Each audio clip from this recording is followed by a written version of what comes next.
Hi, welcome. Thanks for coming. It's a full house. Very nice of you. I hope I don't disappoint you. So I'm from Red Hat. I'm not wearing the hat because who was here last year? There was this comedian. He started to make joke on me, and then he said that there was this little red hat with a little man below it. So I'm not wearing. I'm short, yes, but I'm not wearing a Red Hat today. But I do work for Red Hat. So let's start. So it's a little agenda. So we'll start by defining what is upgrades, updates, what it means to migrate workloads in cloud, why it's a big problem, and why you should care about it. So, and allow me to do a little intermezzo, because I do it all the time when I do present. So I'm part of a society which is called the Cloud Appreciation Society. So we all talk about clouds, but we never look outside the window. And well, in this country, clouds are quite common, so you can just open your window and look out. And there is a TED talk about the Cloud Appreciation Society. It's very interesting, it's very cool. So you should just stop for a moment, get away from your computer, just look outside and look how beautiful they are. And we are not talking about computer, we're talking about real water formation. So have a look at TED and join the society and just stop for a moment, reflect on your own, reflect on the majesty of nature, and just enjoy your free time. Your productivity goes to zero when you look at cloud. But it's good, it's good. In this crazy world where we have Twitter and Facebook and everything is going so fast, just stop for a moment, look outside, look at real clouds, and consider how beautiful they are. So updates and upgrades. I looked them up in the vocabulary, but you can think of it as two sides of the same coin. You want to get them done. You want to have a strategy around them. So as you can see, update is when you go from a smaller version between small version, and upgrade is a big one when you go from, for example, from Icehouse to Juno, or from Juno to Kilo. So it's something you really have to consider, because our friends at Gartner, and you have to trust them, they are Gartner, right? So they did a survey, a study, so a science, right? So what is the problem with OpenStack is the governance and the deployment model and everything around OpenStack. OpenStack, we are here because OpenStack is amazing, it's cool, and it's gonna solve all your problems, it's gonna grow air on your head again. But the hard part about OpenStack is what is around, like management, upgrades, updates, operational problems around it. So what you want is to have a manageable OpenStack. Just OpenStack, that's not gonna work, it's not gonna cut it. It's gonna be actually a liability for you, and we've seen it all over the place, people getting barred by OpenStack and then going back to CloudStack or whatever. So what you really want is a management platform. So Eric at the keynote explained it so well, so that's what you need. So you don't want this kind of OpenStack. You don't want a snowflake. You don't want a unicorn. You don't want OpenStack heroes in your organization that do a one-off OpenStack installation and then gets away with it, and you never upgrade it, and you never take care of it. It's detrimental. Don't do it. It's bad for you.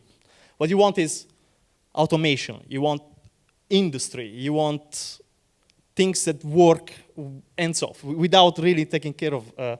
You want this kind of approach, scientific approach to managing an OpenStack cluster. So. Monty Taylor this morning talked about development process around OpenStack. Is amazing. Hopefully part of it is great. So OpenStack is all about developers. It's a 5-year-old project. So in the first 4 years and a half, basically, the developers were at the center. So everybody was a developer. If you were serious about OpenStack, you were a developer. There's no way around it. Things are changing quite fast. So now there is a whole generation of OpenStack operators. They are not developers. They don't know, well, sadly I'm part of those, but so they sit in a corner, no? They felt a little left out from the community.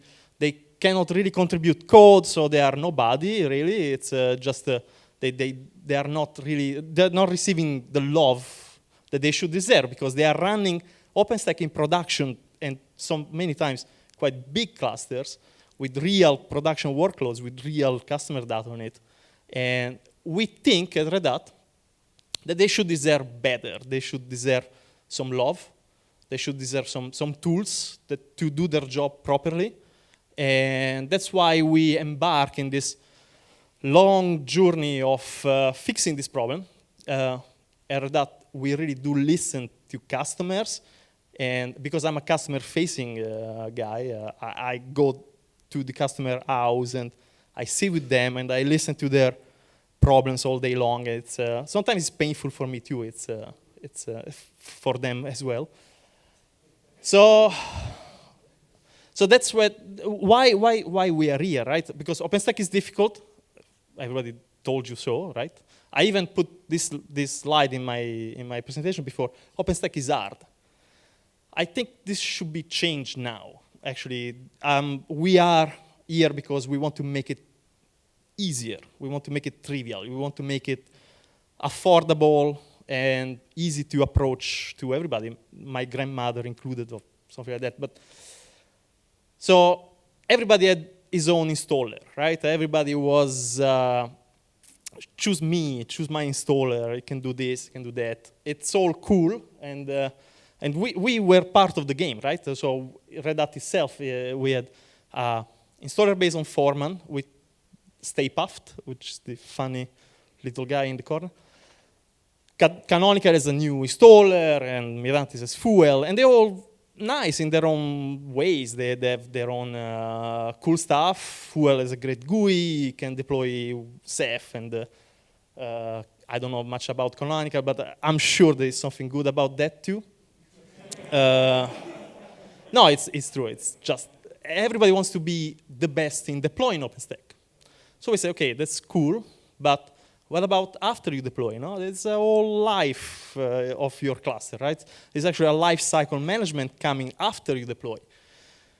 So we kind of stepped back and we went back to the drawing board, and then we tried to think of the quality of the ideal OpenStack deployment tool, right? So what kind of topology has to deploy, what kind of process it has to drive, and what we want to do with that after we deploy. So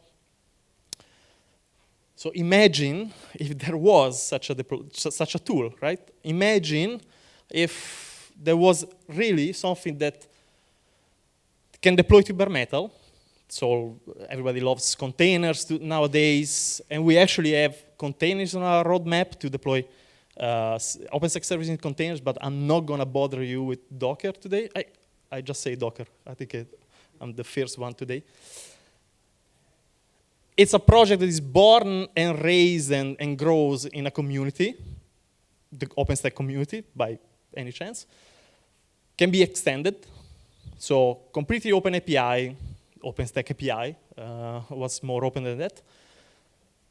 Got a visual status, so you can have one single pane of glass where you can see the status of all your nodes, all your OpenStack cluster. It's focused on the operator. So the operator is the center of our world. So we really want to give them the tools that they need. Integration, and is, of course, scalable. So we listen to the pain of our customers, and as somebody was saying today, a year ago was all about POCs and little OpenStack cluster just to see if this thing is right for me, for my organization, can I run this workload? But today, a year later, it's amazing, it's only 1 year, but it's already is happening. It's all about skip the POC. I want pilot, I want pre-production, I want something cool, something big. So scale became a problem. All these nice GUIs and all these nice tools, they're all very fancy visually, but they don't scale. Try to deploy 200 nodes with a GUI, it's just crazy. So that's where we wanted to go and enter the cloud director, Riccardo Muti, by the way, Italian. So we came up with something as in pure Red Hat style. We develop it in the community. So we have a RDO, which doesn't stand for Red Hat Distribution OpenStack. It stands for something else, but it's our distribution OpenStack. It runs on CentOS, runs on RHEL, runs everywhere. So we have a tool, we develop a tool in the community of OpenStack, reusing OpenStack projects like OO and Ironic. And we put it together in a coherent product, call it RDO Manager, the open source version, and our productized version is called OSP Director. And it's made of OpenStack components. So what does it do? Guess what? It deploys OpenStack. Which OpenStack? The RDO version or the RHEL OSP, the Red Hat Enterprise Linux OpenStack platform. So it's tried and true. It's nothing new here. You can deploy it manually and you get the same OpenStack. But why you want to do that when you have this tool that can do much more than just deploying it? So it deploys all the services. You can choose which one you want. But we have also new services in our new release, the OSP7, based on Kilo. For example, Manila is a tech preview. Trove and Designate are also tech preview. But they are there. You don't need to use them if you don't want to, but they can be deployed. And of course, Swift, Glance, Nova, everything. Plus, Ironic and OO. So that's what happens in the under the hood. So you have a almost full OpenStack cloud called the undercloud with all the services that you need to deploy a bigger overcloud, which is your customer-facing OpenStack cloud. So this is for operators, this is for administrators, so not many people will have access to this, hopefully. And everything else is for your customers. That's where your production workloads or non-production workloads run. So it's based on just very common OpenStack service that you all love and know. So you all know how to use Keystone, right? It's you all know how to use Nova or Glance. So in the undercloud, it's a fully formed OpenStack cloud that is used not to deploy instances, not to deploy Nova instances on KVM, but is used to deploy bare metal machines on top of which an OpenStack cloud, the overcloud, will run. So, you can interrupt me with questions, of course. It's always nice to be interrupted, but that's how it looks like. Hey, you recognize it, it's OpenStack. Big deal, right? So it's just a little different from your normal OpenStack, just because you are not managing virtual instances, we are managing bare metal nodes. So of course there is a little difference there, but it's a fully open source UI called Tuskar, and it's a plugin of Horizon. It's just installed when you install the undercloud, and you just access it via HTTP, HTTPS, and you start managing. And you can use this, or you can use the fully compatible OpenStack CLI. It's exactly the same thing. As you can create instances via the UI in normal OpenStack, or you can use Nova CLI, same thing here. We are standardizing on the OpenStack unified client, so it's OpenStack space server boot instead of Nova boot. But it's the same thing. It's just an API. You can interact with the API. If you are a developer, you know that API ruled the world, and you don't want anything but an API. You just interact with it with the API. That's the core of our extensibility and interaction and expansion with third-party drivers. So that's how it works. You deploy a bunch of management nodes, your undercloud. You can deploy 1, 2, 3, as much as you like, because it's OpenStack. So as you can make, and trust me, we know how to make redundant and resilient OpenStack clusters in Red Hat. So as you can deploy resilient OpenStack clouds, that's how you deploy resilient under cloud, OpenStack cloud. So you deploy management nodes like this, and from there, you deploy the rest. So you deploy a management node, you configure the infrastructure, you put all your parameters. Underlying is all Puppet. So it's nothing very new there. If you know Puppet, if you know Jira, it's all there. It's just a way to configure those services remotely on the bare metal.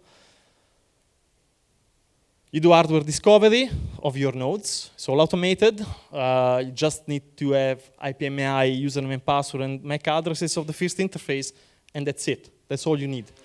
Ironic will take care of booting the nodes up, uploading a discovery image that will run tests on the infrastructure, will run discovery on the nodes. We'll report back to the undercloud.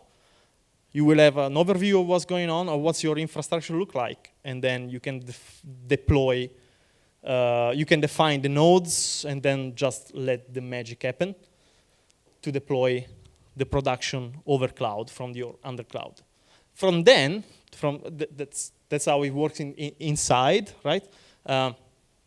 These are all services written in Python, of course, your Nova, Ironic, Glance. So you create images with Disk Image Builder, another OpenStack project.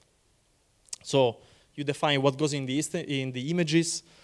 We now have one image for all. We call it OpenStack Full because it contains all the OpenStack services, and Puppet will take care of turning on and off the services as needed. So a compute node will not run Neutron server, but we run Open vSwitch agent and the compute service. So this is all taken care by Tusker, which is another OpenStack project that manage the plan. So what node does what. And you start with it. It is the orchestrator layer. It's OpenStack. If you don't know it, I suggest you go read about it because it's going to be very important in our future deployment tool. So it orchestrates the whole process, calls Nova, calls Ironic, picks up an image from Glance. Well, there's only one, really. So picks the OpenStack full, and via rsync or HTTP, put it on a bare metal machine, and then calls two Python scripts called OSApply and OSRefresh. So every time you change a parameter, you can call OSRefresh, and it will just apply the new parameters via Puppet. So this all gives you a lot of control over your cloud. So it's not, we are not done yet. So because this is all about, again, it's all about deploying. It's all very cool, but we decided that this is not enough, and that's where also, again, we listen to customers, and true story, every time I went to a customer, they always ask me, so what about the logs? What about the metrics? What about, are my compute nodes alive? Well, you don't know until you set up something, right? So they are tech previewing the first version of the product, but we are really working hard on this. So we use Logstash and Elasticsearch to collect all the logs from the nodes. If you don't do it, you're doing it wrong because you really need to collect logs from everywhere in one central place. And we are working on the high availability for instances, which is another question from customers all the time. They ask us, what happens if I lose a node? Well, it's a cloud, so you should not really care, but if you do care for your pets instead of kettles, then we have something for you. We are working with Pacemaker Remote to detect failures of nodes, of compute nodes, and then have Nova Scheduler reschedule those VMs on a surviving node. It's already there. We can actually enable it. It's tech preview because it's not really, it hasn't been tested extensively, but it's a feature. You're gonna love it. Then, okay, so you have a cloud and you can manage it. You know all the logs you got in a central place. You got all the operational insight into your cloud. What next? that's what also Eric explained this morning. So you need something more. So that's where we distinguish ourselves from our competitors, is our cloud management platform called CloudForms. And we've been able to control your cloud from CloudForms for a while now, I think a couple of years. So CloudForms could talk to the OpenStack, can still talk, of course, to the OpenStack API, get a list of all the instances, tells you how many instances are running and how much memory they are using, and it's all nice and dandy. But lately, we've been adding the infrastructure provider as from OpenStack. So CloudForms can talk to the Tusker API and knows exactly the underlying infrastructure from your cloud. So it can tell you how many nodes you have, how the nodes are used or not used. You can do capacity planning, you can do analysis. You can see everything that you see from the OpenStack Tusker UI also in CloudForms. And you say, well, it's not a big deal. Well, it is, because you can do, of course, charge back and show back. You can integrate that infrastructure provider with other infrastructure providers like VMware. And you can have multiple clouds under your control via CloudForms, something that the single instance of the under cloud cannot do, can only deploy one over cloud. So this is some of the insight that you can get from CloudForms. And the best part is that you can plan and scale up your cloud from CloudForms. If you have compute nodes available, you can add them to your cluster seamlessly. So you can even have triggers. So let's say that your customer starts to launch a lot of VMs and you are not prepared for it, but you have a bunch of infrastructure nodes, compute nodes lying around, then CloudForms can extend your infrastructure seamlessly, automatically, elastically, so to say, without you even noticing. Well, you should. That's how you extend all this and how you integrate it with everything you want, really, with your third-party charging and billing, with your third-party management platform, whatever. It's all based on API. So if you can talk to the API, if you can talk HTTP, you can integrate with this stuff. So it's no secret sauce, no magic, closed source things that Red Hat does in the closet. It's just all in the open. It's all documented. It's really OpenStack documentation because it's all OpenStack projects, so they're all in on OpenStack.org. So tips and tricks. So I've been doing some migration for customers. They're never easy. They're never really a nice view. It's hard. It's something that but you have to think about it. It's not we try always to make aware the customers that this is going to happen. You can't stay at Ice House in 2015. That's just crazy. There are so many flows in there that you don't want to know. And if you are in Juno today and you want to stay till 2017, that's also a kind of crazy idea. So you really have to, somebody asked this morning, 6 months, I have to upgrade every 6 months. Yes, you do. Yes, it's life. It's life in the DevOps age, right? I mean, these procedures are difficult. That's why you have to do it more often. That's why you have to invest time and efforts in getting this thing right. We try to make your job easier with all the tools, but it's your responsibility to think of this. So you have to think of upgrades, and you have to, you can read the slide, but line migration helps a lot. So when you can migrate workloads off a compute node and upgrade it, it's great. When you have multiple API endpoints, or you have probably a resilient multiple controllers around there, maybe your database or RabbitMQ is separated, so it all helps with the upgrades.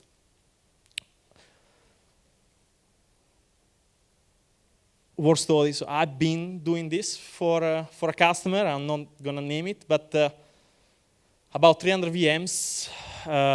We develop scripts to migrate the database, selective tables for going from Icehouse to Kilo. It worked very well. It didn't take long, but it's still a manual.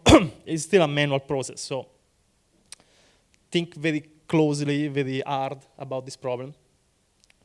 Our director actually will solve this problem for you. So we committed to have a migration path with minimal downtime and automated script that will ease the migration, ease the upgrades, sorry, for one major version to the other and one minor version to the other. So if you deploy manually, you're not going to get it. But if you deploy through RDO Manager or OSP Director, you get all this process automated for you and seamless and with the minimal downtime, which is 0 really. And that's it. That's my presentation. So if you have a question, that's the moment. Yes.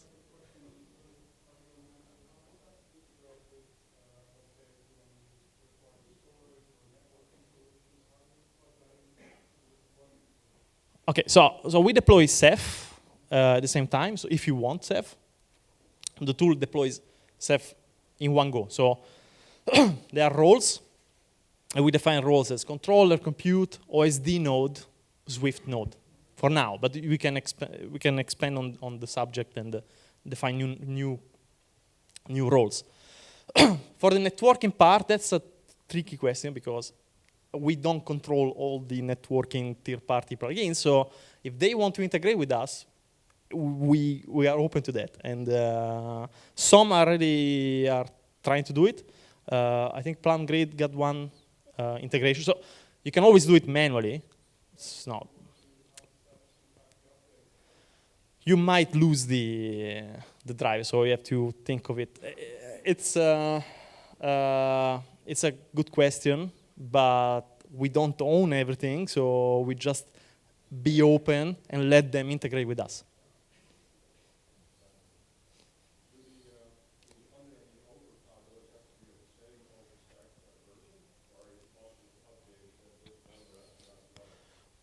You upgrade the undercloud first, which will upgrade the overcloud in turn. So it's a rolling upgrade, but you start with the undercloud that knows what to do with the old version to the new version.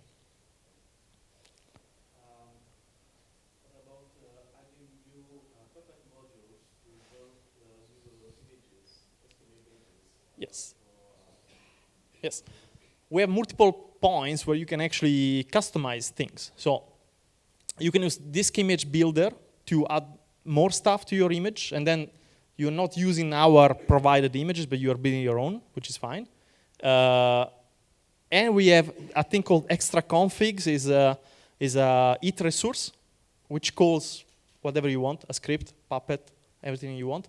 And that's where you want to integrate in Puppet with whatever Puppet module you want to use. So it's all there. So once it's deployed, is basically, we use masterless Puppet. So we sync the modules and we run Puppet apply locally. So you can add your modules, have this extra config call, do all the magic, and apply your Puppet modules. It's open, so.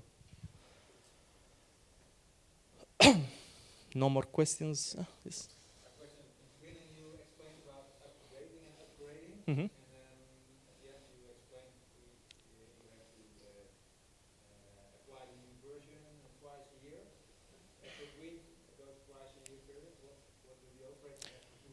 Yes, so we release new packages all the time, especially when there is a security upgrade, security update. We release the fixes. The undercloud will know about this because you can either integrate with satellite if you have satellite, which is our patch management, lifecycle management. You don't need to. You can just talk to Red Hat via our RHN subscription manager. And then when there is an upgrade, an updated package will be installed by the overcloud. So the upgrade process will be orchestrated by the undercloud. So that's the best way we could find. You know, because then you know which machines needs which upgrades. It's better to use satellite because you have a view over this. Otherwise, you have to go kind of blind and just apply updates as they come. But it's better than nothing, and it's a mechanism that we are also developing now because we just released the first version. So the second version will just arrive in time. But it's what we want to achieve, like seamless upgrades of packages, individual packages, before you go for the big major version update.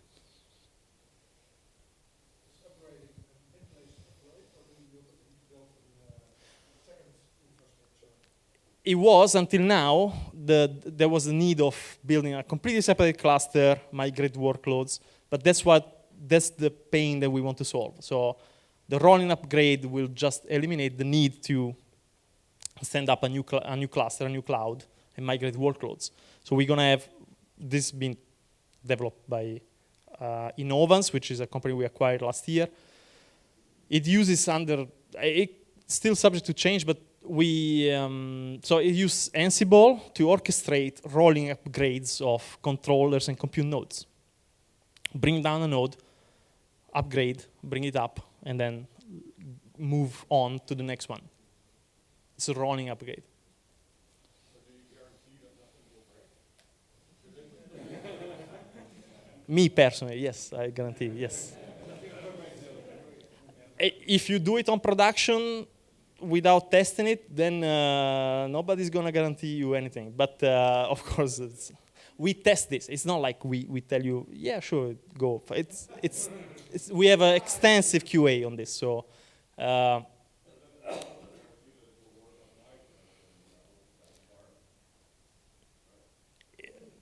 there is no guarantee in life. But I mean, if you follow the advice and you follow the reference architecture, and of course if you integrate your own Puppet module that does something very strange, then we can't really account for that. But we work with you and we make sure that your upgrades will be seamless. Yeah, sorry.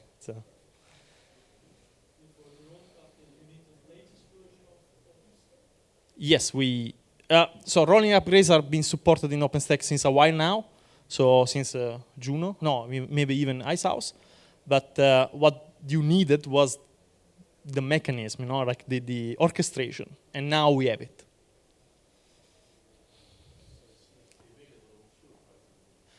No, it's available when you install RDO Manager or OSP Director, which has just been released, so there are no upgrades yet. But when the first one will be available, we're also going to release the script that will do that, orchestrated by the undercloud. So